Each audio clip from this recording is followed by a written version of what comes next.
Assalamualaikum warahmatullahi wabarakatuh. Jumpa lagi di podcast Perumda Air Minum Tirta Buana Kabupaten Bojonegoro.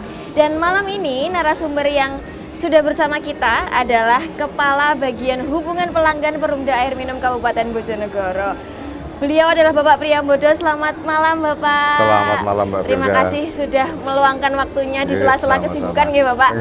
Monggo disapa dulu teman-teman yang menonton di rumah. Alhamdulillahirrahmanirrahim. Selamat malam, Assalamualaikum warahmatullahi wabarakatuh.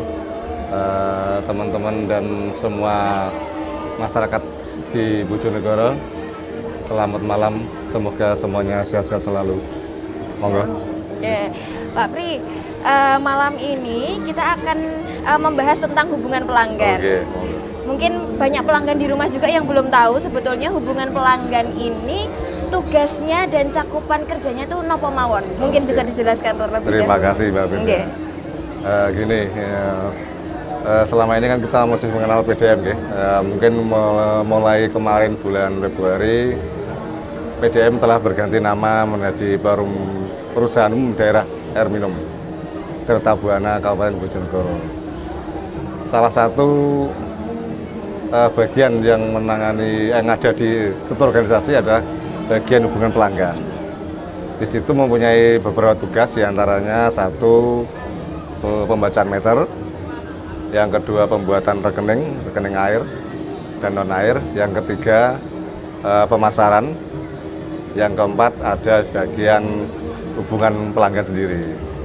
Jadi masing-masing mempunyai tugas. Untuk pembaca meter itu adalah mengontrol meter dari pelanggan, di mana setiap bulan dibuat tugas diwajibkan untuk mengontrol meteran yang ada di rumah pelanggan, sehingga kita akan mengetahui berapa jumlah pemakaian air yang dipakai oleh pelanggan. Yang kedua, bagian pengelola rekening. Di situ mempunyai tugas untuk membuat rekening dari data yang diberikan oleh teman-teman pembaca meter. Jadi begitu pembaca meter selesai, dimasukkan ke dalam program. Dan program itu kita teliti uji oleh bagian pengelola rekening. Kemudian setelah dianggap selesai dan final, dijadikan untuk rekening. Sehingga pelanggan setiap bulan bisa membayar rekening sesuai dengan apa yang dipakai. Yang ketiga, bagian pemasaran. Bagian pemasaran ini mempunyai tugas untuk mencari pelanggan. Jadi mempromosikan PDAM di beberapa wilayah yang kemungkinan belum ada pelanggannya, ataupun sudah ada cuman belum maksimal. Jadi masih ada beberapa wilayah yang belum kita bisa capai. Makanya itu pemasaran sering bergerak memberikan sosialisasi, memberikan wawasan tentang pentingnya air bersih sehingga bisa untuk menjadi pelanggan PDAM. Untuk yang keempat yaitu bagian hubungan pelanggan. Bagian pelanggan ini mempunyai tugas yang pertama itu menjembatani pengaduan atau apa ya istilahnya. Jika ada pelanggan yang merasa kurang puas dalam pelayanan PDAM, dia bisa berhubungan dengan hubungan pelanggan. Misalnya mungkin bisa terkait dengan pemakaian air yang terlalu banyak, atau air yang nggak keluar, atau hal yang lainnya. Jadi di hubungan pelanggan ini mempunyai banyak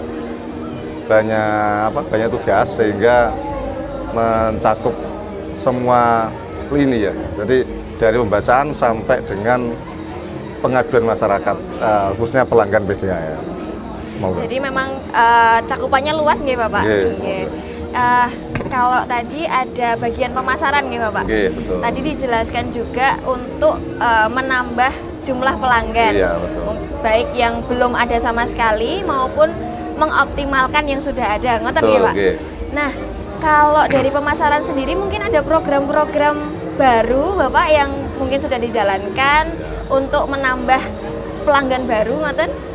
Ada. Untuk tahun ini ada beberapa program yang kita canangkan, yaitu yang pertama program pemasangan untuk masyarakat bantuan untuk masyarakat berpenghasilan rendah. Ini dimaksudkan untuk membantu masyarakat yang memang penghasilannya masih di bawah agar dapat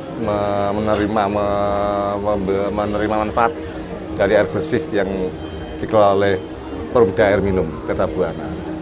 Jadi untuk masyarakat barangkali yang memerlukan air bersih kebetulan kok terbatas kemampuannya untuk bayar, bisa melalui program MPR ini.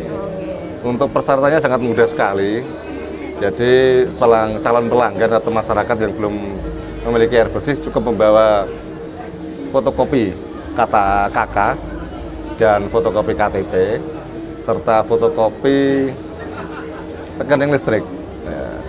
Nanti disampaikan kepada petugas di kantor untuk dilakukan pendaftaran, dan setelah pendaftaran nanti diverifikasi ke lapangan apakah memang yang bersangkutan calon pelanggan ini berhak untuk menerima layanan MBR atau tidak gitu.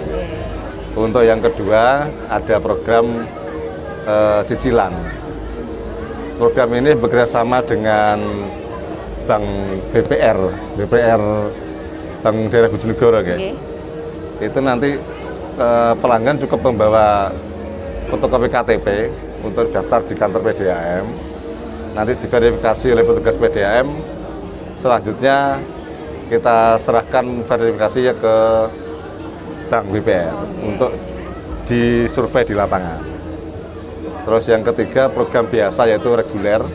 Jadi program reguler ini program yang seperti biasa, tidak ada bantuan, cuman kita berusaha untuk program reguler itu secepatnya kita pasang. Jadi ya mungkin 3 hari lah, daftar sekarang 3 hari sudah bisa menikmati air bersih dari PDAM. Jadi ada 3 program ya Iya, Pak betul, sekarang ya. ini yang sedang dilakukan oleh Perumda Air Minum Tirta Buana untuk menambah pelanggan baru, ngoten nggih. Jadi teman-teman mudah sekali caranya tadi. Ada MBR, ada cicilan, dan juga ada program reguler. Silahkan dipilih sesuai dengan kebutuhannya teman-teman sendiri. Dan sudah dipermudah untuk syaratnya, bisa datang langsung ke kantor untuk pendaftaran. Betul, Bapak, selanjutnya ini yang mungkin ditunggu-tunggu oleh pelanggan. Apa itu? Tentang pengaduan, Bapak. Oh iya. Gimana? Jadi kan mungkin banyak pelanggan yang mengeluhkan airnya tidak lancar atau mungkin ada kendala-kendala lain seperti bocor dan lain-lain. Sebetulnya untuk cara pelaporannya sendiri bagaimana, Bapak? Terima kasih, Wirda. Sebenarnya untuk pelaporan ya, gini ya, sebelumnya mungkin saya menyampaikan permintaan maaf ke pelanggan perusahaan. Barangkali selama ini masih belum maksimal kami melayani, sehingga terkendala baik itu mau volume yang diterima, airnya yang diterima, maupun kualitas air yang diterima, sehingga banyak pelanggan yang mengeluh khususnya mengenai air macet itu lah, nggak keluar. Jadi memang kendala-kendalanya cukup bervariasi, bisa karena memang secara teknis atau non teknis juga bisa. Jadi teknisnya itu barangkali bisa karena memang meteran yang ada mengalami kerusakan sehingga menghambat lajunya air, atau dari stoplan peralatan yang ada itu sudah rusak sehingga menutup aliran air, atau dari pompa yang kita punya. Pompa kita kebetulan sudah operasional beberapa tahun sehingga rusak, sehingga operasional tidak bisa lancar. Atau non teknis, jadi ada juga itu karena PLN dari pihak ketiga, misalnya PLN listriknya padam, sehingga otomatis kan mati, tidak bisa melayani masyarakat. Jadi mungkin kami mohon maaf sebesar-besarnya karena memang keterbatasan kami yang ada pada diri kami, mungkin bisa memacu kami lah untuk lebih meningkatkan pelayanan kami kepada masyarakat akan air bersih. Saya kira itu. Untuk yang sering pengaduan yang sering disampaikan pelanggan itu memang air tidak keluar. Nggih. Apalagi di akhir-akhir ini banyak proyek yang ada sehingga berbenturan langsung dengan instalasi pipa kami di beberapa wilayah itu. Ada yang kena bego, ada yang pelebaran jembatan sehingga harus memindahkan jembatan dari yang awalnya tidak ke sampingnya sehingga mengaruhi kelancaran air. Betul. Ada juga program dari pemerintah yang kebetulan berbenturan sehingga pipanya jadi pecah. Kita ya mau nggak mau memang gimana ya kan, PDM kan juga memilih pemerintah harus mendukung apa yang ada program pemerintah sehingga kita tidak boleh kita harus tetap mengingatkan pelayanan. Jadi begitu ada kebocoran karena terkena proyek, segera kita lakukan untuk perbaikan agar masyarakat tetap terlayani akan air bersih gitu. Untuk pengaduan yang ada juga yang sering itu juga pemakaian air terlalu melonjak gitu. Nah itu ada beberapa hal yang biasanya terjadi itu karena yang pertama mungkin sering tertutup sehingga pembaca meter sulit untuk mendeteksi membaca meter air di pelanggan, sehingga pada saat beberapa bulan baru bisa terbaca pemakaian melonjak. Nah, itu kan kita tidak memperkirakan kurang banyak atau karena memang kelalaian human error dari teman-teman. Kebetulan teman-teman pada waktu ngecek sinyal daripada HP atau mungkin teman sendiri pas kebetulan kurang mood atau gimana kita nggak tahu juga ya. Namanya juga manusia, kadang-kadang pas saat itu ada sesuatu sehingga pembacaan tidak maksimal kan kayak bisa. Jadi mungkin kalau ada pemakaian yang melonjak seperti itu, silakan saja pelanggan untuk melaporkan ke kantor yang terdekat lah. Kalau memang di kecamatan ada beberapa cabang itu bisa langsung ke kantor menyampaikan keluhannya. Dan nanti seandainya memang terdapat kekeliruan, tentunya kita mempunyai kebijakan-kebijakan yang bisa diterima semua pihak lah, baik dari pelanggan maupun dari PDM sendiri gitu kan. Saya kira itu ya. Jadi kalau misalkan teman-teman ada kendala baik itu di teknis seperti pipa bocor, air tidak mengalir, ataupun di bagian rekening seperti lonjakan angka meter atau mungkin kok bayarnya bulan ini mahal banget ya, itu bisa langsung segera ke kantor terdekat untuk melaporkan dan jangan dibayar dulu nggih Bapak? Iya betul. Jadi jangan dibayar dulu. Kalau memang merasa kok terlalu banyak sehingga dibatalkan dulu aja pembayarannya. Jadi harus di cross check dulu ke kantor, baru nanti kita akan menemukan solusi yang tepat untuk kedua belah pihak. Begitu nggih Bapak? Betul. Kalau selama ini Bapak kan pembacaan meter itu dilakukan siang hari nggih? Iya betul. Nah kalau misalkan ada beberapa rumah yang kalau siang hari itu terkunci, tertutup karena mungkin ditinggal kerja atau bagaimana. Nah akhirnya kan ada kendala yang tadi pembaca meter tidak bisa membaca meteran yang ada di rumah.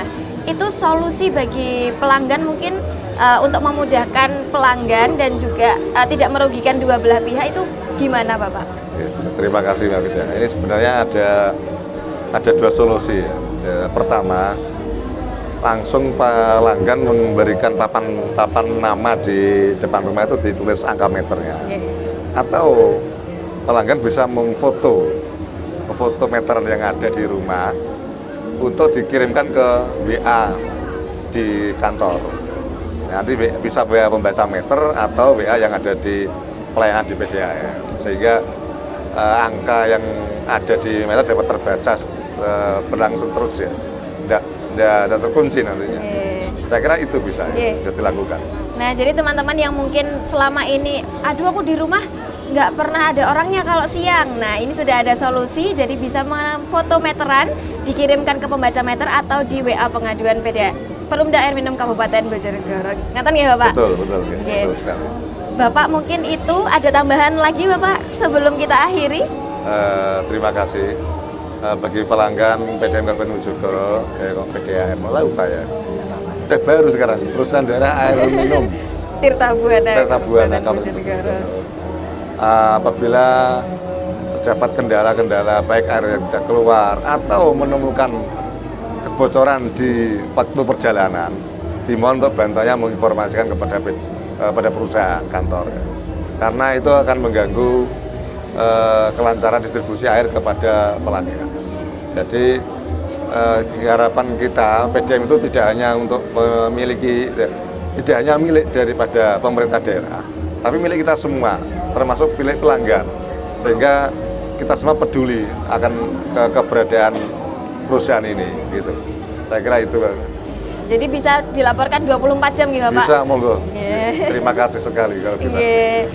Baik teman-teman, selesai sudah perbincangan kita hari ini. Teman-teman mungkin sudah mempunyai banyak sekali informasi yang disampaikan oleh Bapak Kepala Bagian Hubungan Pelanggan. Terima kasih Pak Pri sudah menyempatkan waktunya, sudah ngobrol-ngobrol, dan akhirnya banyak pelanggan yang punya informasi baru tentang Perumda Air Minum Tirta Buana Kabupaten Bojonegoro.